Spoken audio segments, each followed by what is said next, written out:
Assalamualaikum warahmatullahi wabarakatuh. Halo sahabat BP Batam, selamat datang kembali dalam Ngobras, Ngobrol bareng Humas. Talk show yang membahas seputar Batam yang dikemas dengan obrolan santai edisi Ramadan 1447 Hijriah bersama saya Rahma Utari. Sahabat BP Batam, alhamdulillah segala puji bagi Allah Subhanahu wa taala yang kembali mempertemukan kita dengan bulan suci Ramadan 1447 Hijriah, bulan yang penuh rahmat, ampunan dan juga keberkahan. Sahabat BP Batam, pada episode perdana Ngobras kali ini kita akan dengarkan bersama tausiah yang akan disampaikan oleh Kepala Kementerian Agama Kota Batam, Bapak Haji Budi Dermawan dengan tema Panduan Puasa Ramadan. Saat ini beliau sudah bersama dengan kami, boleh langsung kita sapa bersama. Assalamualaikum Bapak. Waalaikumsalam warahmatullahi wabarakatuh. Apa kabarnya hari ini Pak? Alhamdulillah sehat. Alhamdulillah sehat. Aktivitasnya selama puasa gimana Pak? Apakah sejauh ini lancar atau gimana Pak? Alhamdulillah lancar seperti biasa, bulan-bulan biasa. Sama kita kerja masuk kantor, cuma waktunya saja Sesuaikan ya Ustaz ya. Baik, langsung saja sepertinya sahabat BP Batam sudah tidak sabar untuk mendengarkan tausiahnya. Kepada Bapak kami silahkan. Assalamualaikum warahmatullahi wabarakatuh. Bismillah, alhamdulillah. Allahumma salli wa sallim wa barik ala Sayyidina Muhammad wa ala alihi wa ashabihi ajmain, amma ba'd. Faqala Allah Ta'ala fil Qur'anil Karim, a'udzu billahi minasyaitonir rajim, bismillahirrahmanirrahim. Ya ayyuhalladzina amanu kutiba alaikumus syiyam kama kutiba alal ladzina min qablikum la'allakum tattaqun. Qala Rasulullah sallallahu alaihi wasallam, man shama ramadhana imanan wa ihtisaban ghufira lahu ma taqaddama min dzambi. Shadaqallahul azim. Pemirsa pendengar yang dirahmati oleh Allah, bersyukur kita kepada Allah atas limpahan nikmat taufik hidayah yang Allah berikan kepada kita semuanya. Salawat serta salam selalu tercurahkan kepada junjungan Nabi besar Nabi Muhammad sallallahu alaihi wasallam, dengan sama-sama kita membacakan Allahumma sholli ala Sayyidina Muhammad wa ala ali Sayyidina Muhammad. Mudah-mudahan kita yang selalu berselawat di yaumil akhir nanti mendapatkan syafaat darinya. Amin ya rabbal alamin. Pemirsa pendengar yang dirahmati oleh Allah, alhamdulillah kita sudah berada dalam bulan Ramadan, bulan yang mulia, bulan yang apabila kita beribadah berlipat ganda pahala diberikan oleh Allah. Kalau kita beramal dengan ikhlas, Allah beri juga berlipat ganda pahalanya. Dan jaminannya adalah surga dari Allah Subhanahu wa taala. Pada kesempatan ini, apa yang harus kita ketahui tentang Ramadan? Supaya ibadah kita itu yang kita kenal dengan kafiatnya, yang kita kenal dengan tata caranya, sesuai dengan aturan agama, yang kita kenal dengan rukun dan syaratnya, sesuai dengan aturan agama kita, yaitu agama Islam. Kita mulailah dari bahwa Rasulullah sallallahu alaihi wasallam bersabda, man fariha yudkhulul Ramadan haramallahu jasad ala niran. Sesungguhnya barang siapa yang senang menyambut Ramadan, gembira menyambut Ramadan, Allah haramkan jasadnya masuk api neraka. Nah, ini salah satu informasi Allah berikan kepada kita, kepada Rasulullah sallallahu alaihi wasallam. Yang kedua, di dalam surah Al-Baqarah ayat 183, supaya kita tahu apa hukumnya daripada puasa Ramadan ini, Allah katakan, a'udzubillahi minasyaitonir rajim. Bismillahirrahmanirrahim. Ya ayyuhalladzina amanu kutiba alaikumussyiyam kama kutiba alal ladzina min qablikum la'allakum tattaqun. Yang artinya, hai orang-orang beriman, diwajibkan atas kamu untuk berpuasa sebagaimana orang-orang sebelum kamu, agar kamu menjadi orang yang bertakwa. Kalimat kutiba di sini adalah fi'il amar, kalimat perintah. Kalau Allah sudah memerintah, namanya wajib. Kalau Allah sudah memerintah, namanya perbuatan ibadah. Nah, di sini kita ketahui bahwa puasa itu wajib hukumnya. Nah, lalu bagaimana kafiat daripada kita untuk berpuasa pada bulan Ramadan ini? Semua ibadah, semua amal pasti ada kafiatnya. Ada yang kita kenal rukun dan syaratnya. Kita sholat ada rukun syaratnya. Kita kenal dengan rukun 13. Kita mau naik haji ada rukun syaratnya. Kita mau beramal, berimpak, bersedekah ada rukun dan syaratnya. Semua ibadah, semua amal soleh ada rukun dan syaratnya yang telah ditetapkan oleh syariat Islam. Oleh karena itu, bagaimana dengan puasa? Supaya ibadah kita ini tidak sia-sia.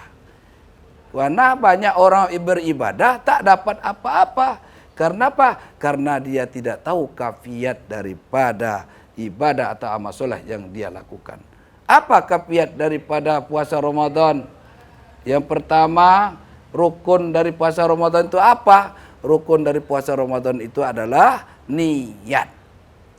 Karena Rasulullah SAW dalam sebuah hadis mengatakan, innama a'malu binniyat. Segala sesuatu itu tergantung kepada niat.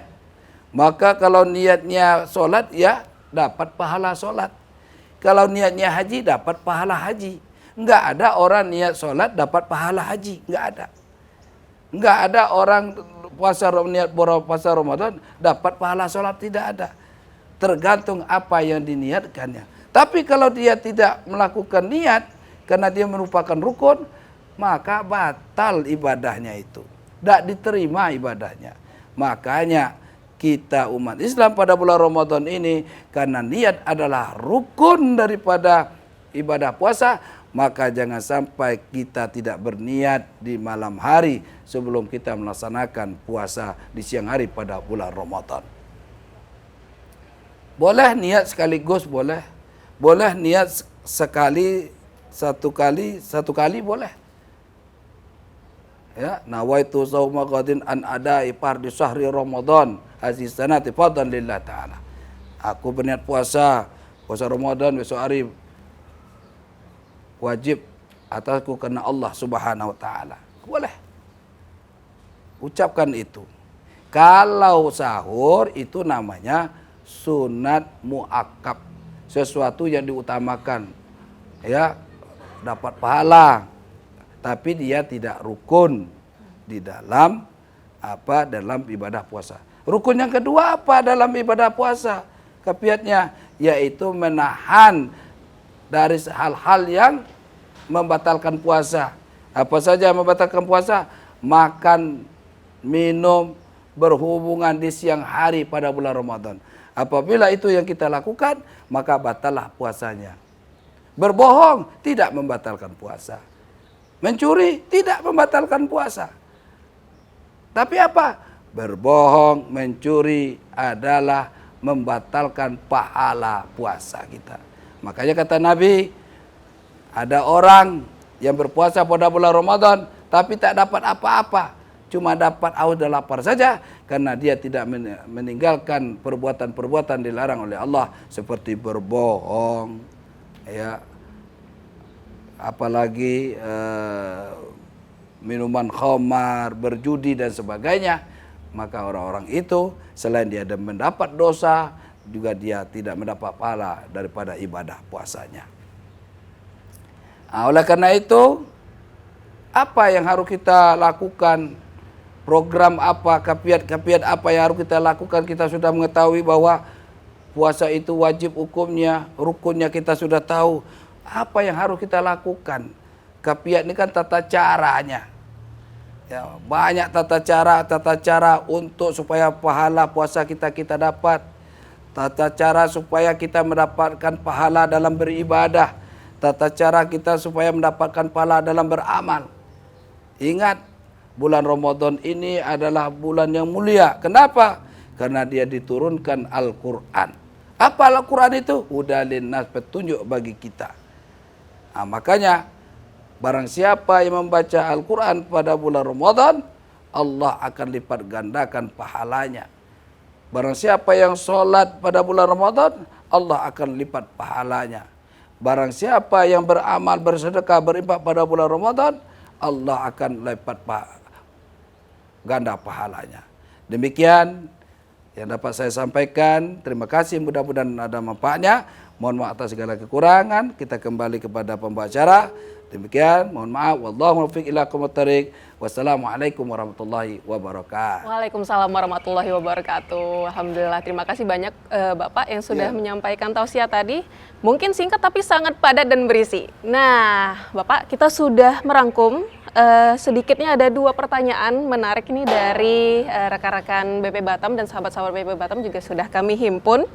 Di antaranya nih Pak, ada yang bertanya kalau misalnya menggunakan, misalnya ada penyakit nih Pak, dia diabetes, kemudian harus ada suntikan insulin, atau mungkin dia ada penyakit mata kering, kemudian perlu tetes mata, atau mungkin asma, perlu inhaler, itu apakah kira-kira membatalkan puasa nggak Pak? Puasa Pak? Ya. Ini kan kembali kepada fikih. Fikih arti hukum di dalam syariat Islam. Kita ketahui fikih ini adalah sesuatu yang dikaji para ulama dalam melihat konteks kalimat atau konteks redaksi bahasanya atau konteks kata. Contoh, kita ambil contoh. Ini aqimus sholah. Dirikan sholat.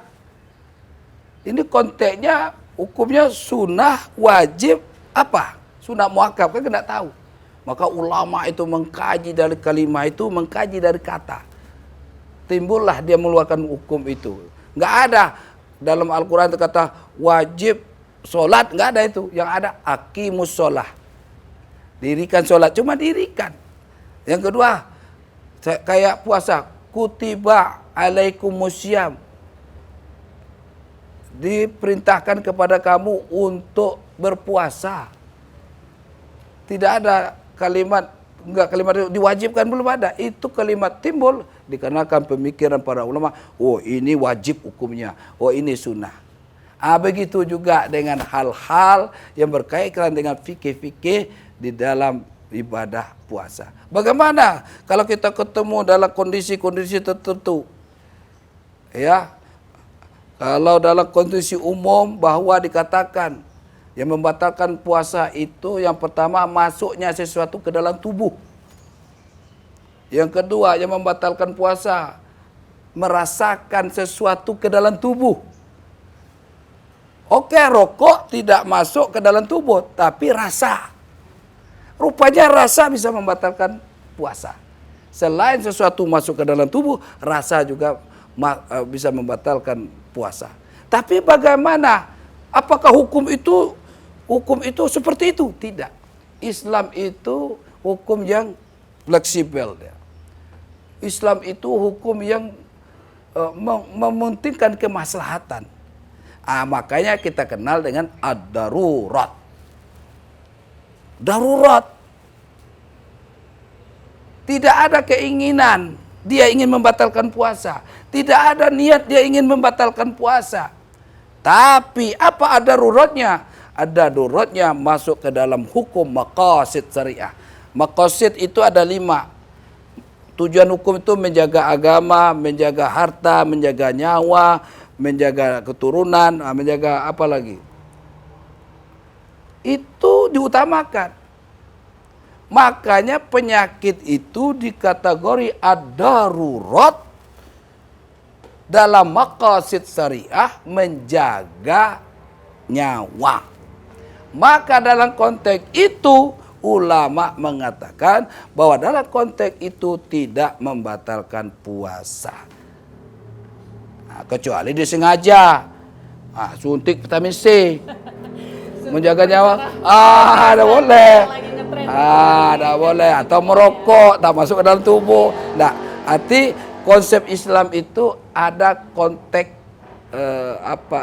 maqasid, maksudnya. Dia tidak. Ya, kita akan ada orang bilang daging babi pun bisa halal katanya. Kapan dia bisa halal? Kalau konteks biasanya tidak halal, haram.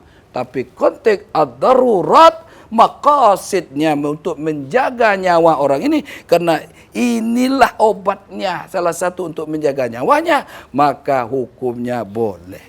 Nanti kalau orang diabetes ini semacam-macam, asalkan dia tidak ada niat membatalkan puasa, asalkan dia tidak punya kuasa untuk berbuat seperti itu, asalkan dia maqasid untuk menjaga nyawanya, asalkan dia untuk menjaga fisiknya, maka itu dibolehkan. Itu dia jawabannya sahabat BP Batam. Jadi boleh, asalkan itu tadi yang sudah dijelaskan ada faktor darurat. Ada penyebabnya. Itu dia.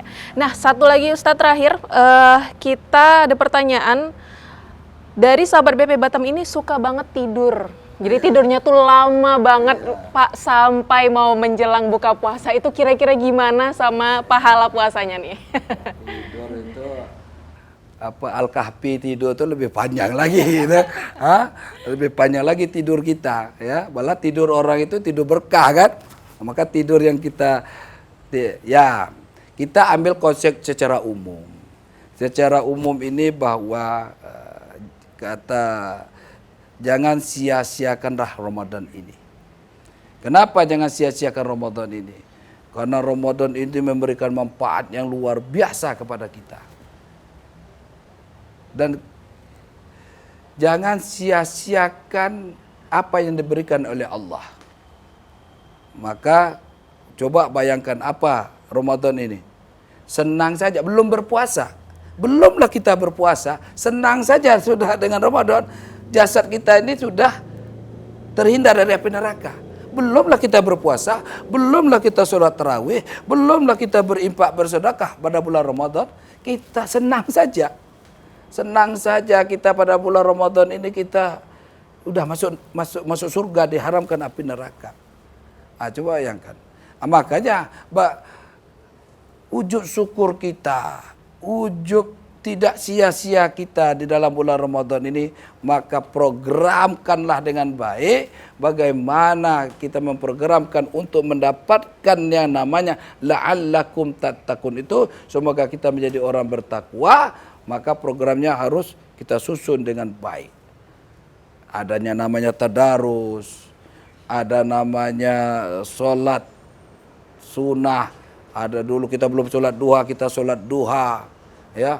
Ada kita belum sholat tahajud, kita sudah sholat tahajud. Sebelum sholat taubat, kita sudah sholat taubat.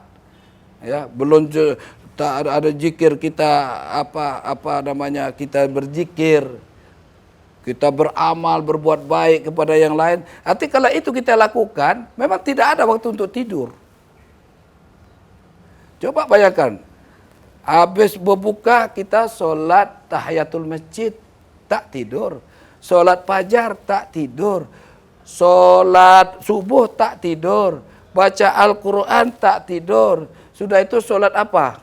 Ada lagi sholat sebelum duha, sholat duha, sholat qabla zuhur, ba'da zuhur, qabla asar. Sudah itu sholat apa lagi? Maghrib. Enggak ada waktu tidur. Adapun waktu kita tidur, kalau hitung-hitung untuk Ramadan, hanya paling-paling 1 jam, 2 jam. Itu kalau kita manfaat, kita syukuri betul nikmat Ramadan dan kita tidak menyia-nyiakan Ramadan. Tapi kan kita temukan ada orang yang tidur. Nah, orang yang tidur, ya tidurnya ini kan tidur faktornya apa? Faktor tidurnya. Kalau dalam syariat Islam, kita memang diajarkan sebelum tidur apa? Berdoa. Kan berdoa. Sebelum tidur berdoa. Supaya tidur kita itu bernilai ibadah, maka berdoa. Enggak panjang-panjang. Berdoalah. Berdoalah kita sebelum, supaya solat kita tidur kita itu merupakan ibadah. Tapi kita kan ada kalimat jangan mensia-siakan kata sia-sia ini berlebihan. Berlebihan. Arti kalau kita disuruh ibadah, kita tidur, berlebihan namanya. Ini yang tak boleh. Tapi tidak diharamkan. Tapi tak boleh. Jangan sampai itu diharamkan. Orang mau tidur, ya silakan dia ada niat. Aku niat tidur karena Allah SWT. Tidurlah dia jam 8, nanti jam 12 baru bangun. Itu tidak haram. Tapi kan berlebihan. Karena Allah kan tidak, dan Nabi juga tidak membolehkan kita berlebihan. Kenapa? Wujud syukur kita itu hilang. Wujud syukur dikasih Allah seluas-luasnya. Masa dikasih itu tambang emas. Emasnya banyak, tapi kita tidak mau. Edak kita duduk-duduk. Kan rugi. Masuk juga dalam kata orang merugi di situ. Yang kedua, sia-sia emas di situ tidak diambil. Emas itu bisa dimanfaatkan. Kita ambil emas itu, bisa kita jual, kita berikan kepada fakir miskin. Dia buat untuk tidur tenang saja, enggak diganggunya emas itu. Banyak kesia-siaannya. Banyak wujud tidak syukurnya kepada Allah. Sedangkan di depan dia ada mutiara, ada emas, ada kebahagiaan, ada karunia, ada manfaat yang besar. Tapi dia tidak manfaatkan, itu namanya sia-sia. Maka tidur berlebihan itu sia-sia dan jangan dilakukan. Dia tidak haram, tidak dilarang. Dan dia juga tidak membatalkan puasa. Cuma dia mengurangi hikmah daripada puasa dan juga mengurangi kita mendapatkan kebaikan-kebaikan daripada bulan Ramadan ini. Saya kira demikian yang dapat saya sampaikan. Terima kasih. Mohon maaf. Assalamualaikum warahmatullahi wabarakatuh. Waalaikumsalam warahmatullahi wabarakatuh. Baik sahabat BP Batam, itu dia tadi sudah kita dengarkan bersama tausiah yang telah disampaikan oleh Kepala Kementerian Agama Kota Batam, Bapak Haji Budi Darmawan. Dan tentunya juga kami mengucapkan terima kasih kepada seluruh sahabat BP Batam yang telah menyaksikan hingga akhir. Jangan lupa berikan cinta untuk channel YouTube BP Batam dengan cara klik tombol subscribe, like, dan juga nyalakan lonceng notifikasinya. Saya Rama Utari pamit undur diri, terima kasih atas perhatiannya. Wassalamualaikum warahmatullahi wabarakatuh.